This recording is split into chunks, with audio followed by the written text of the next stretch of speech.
Assalamu alaikum wa rahmatullah.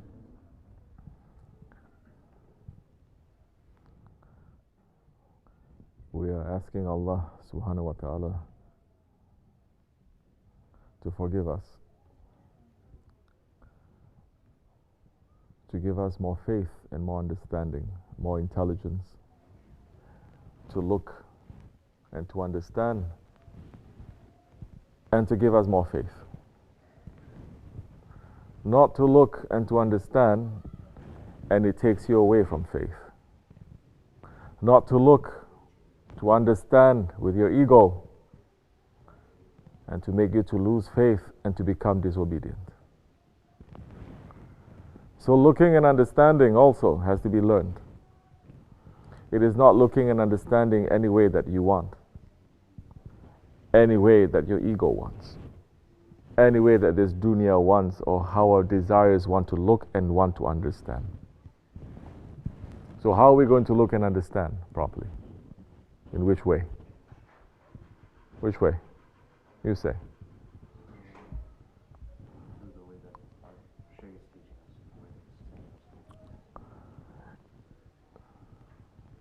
There is a creator to looking and understanding. There is that creator. Looking does not come from you. To see doesn't come from you. Just because you have eyes, it doesn't mean that seeing is coming from you.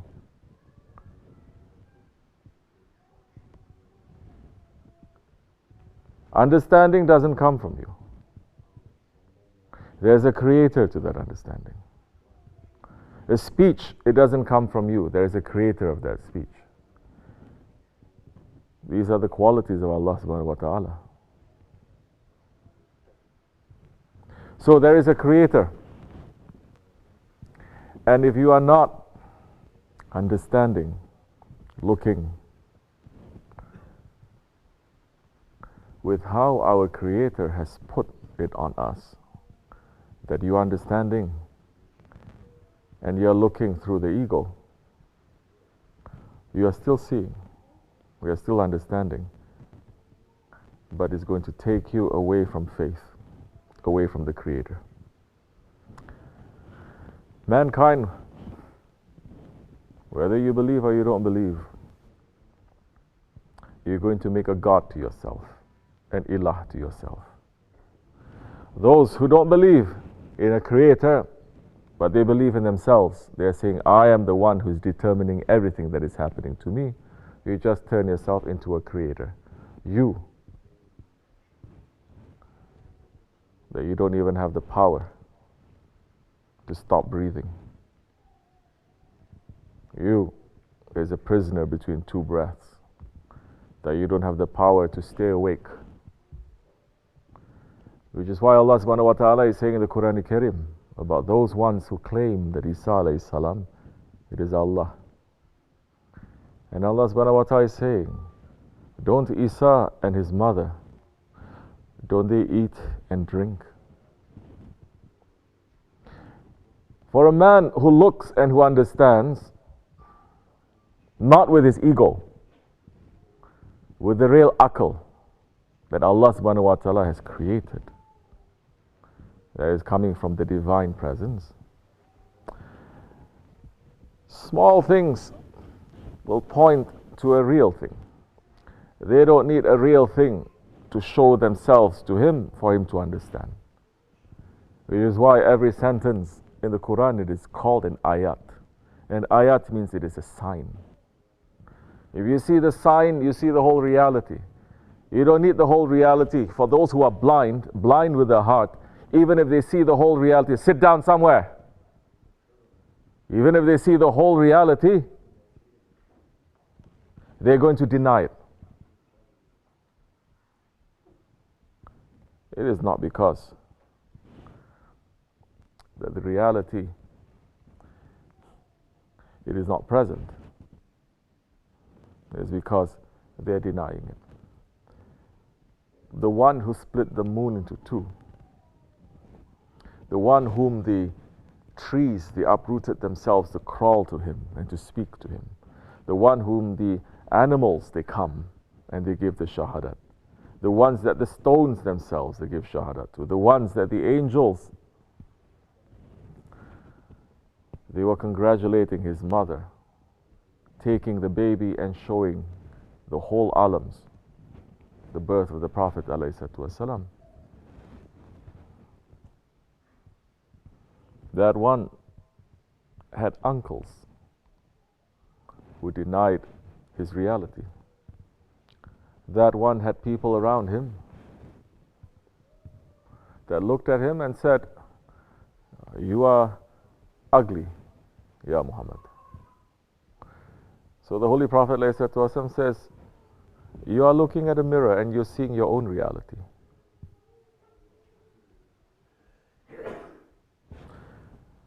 These are the days of Ashura. These are the days that Allah subhanahu wa ta'ala is showing our reality.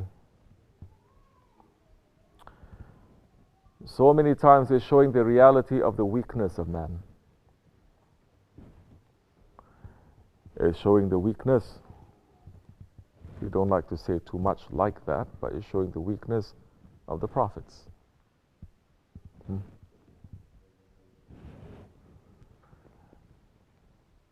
That the great prophets, they need the help of Allah.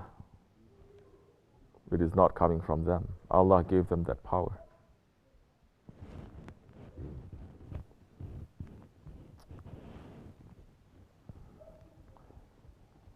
That Allah forgave them, that they did certain things, in or out, in or out. That Allah is showing them the mercy to them. And these are the ones that are closest to Allah subhanahu wa ta'ala. What is that for? That is not for Allah. That is not for them. That is for us. That is for us to understand what is our reality. What is our weakness. Because when the man starts to think that he is strong, when the man starts to think that he is, everything that happens to him is from his own doing, he already starts worshipping himself. He has created an ilah for himself. When Allah subhanahu wa ta'ala is showing through the most strongest, not just the closest ones to Allah subhanahu wa ta'ala, they are the strongest ones, the prophets, that they're able to command everything in this world and the next, that they are in need of Allah's mercy. And Allah is teaching us then, what about us? What about us? We have been created weak. When Allah subhanahu wa ta'ala has created us weak, and when we turn to Him for strength, that is the time that Allah subhanahu wa ta'ala says, now come to your own reality, because you have been created to represent me. And the one who represents Allah subhanahu wa ta'ala cannot be weak. He is not weak because he is not relying on his own strength. If he relies on his own strength, he's just relying on your own battery and you finish. But when you're hooked up to the power that is never ending, then your power never ending. But for you to do that, you have to give up from yourself. To give up from yourself, you have to understand your weakness. Those ones who betrayed Hazrat Hussein, we are no better than them. Are we understanding that? Are we understanding that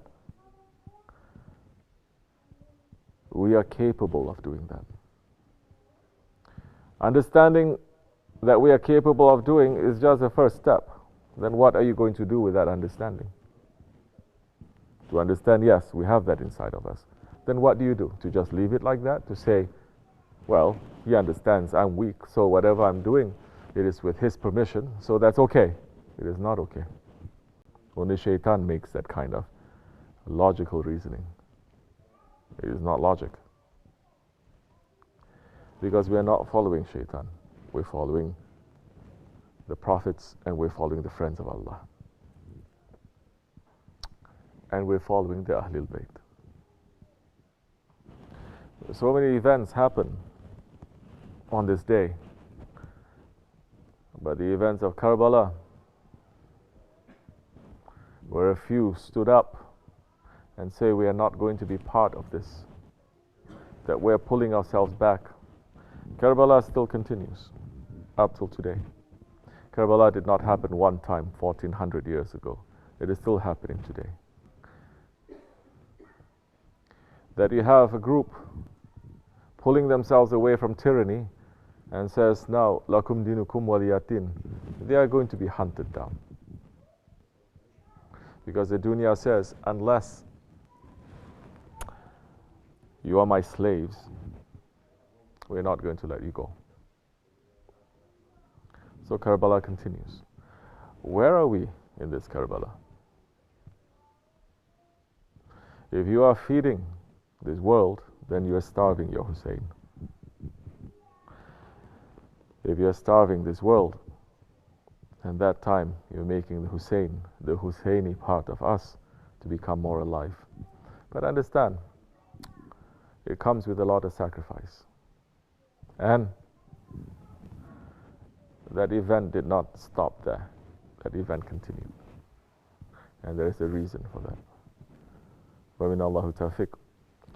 May Allah forgive us and make us to look and to understand and to have more faith according to the way that He has given to those ones who are in the Siratul Mustaqim, according to those ones that they are in the path of that He's pleased with, not in the path of those who have deviated or has pulled His anger. May Allah forgive us for the sake of the Holy Prophet ﷺ, Sultan al-Awliya and Sahib al-Saif, for the sake of the Shuhada of Karbala. Al-Fatiha.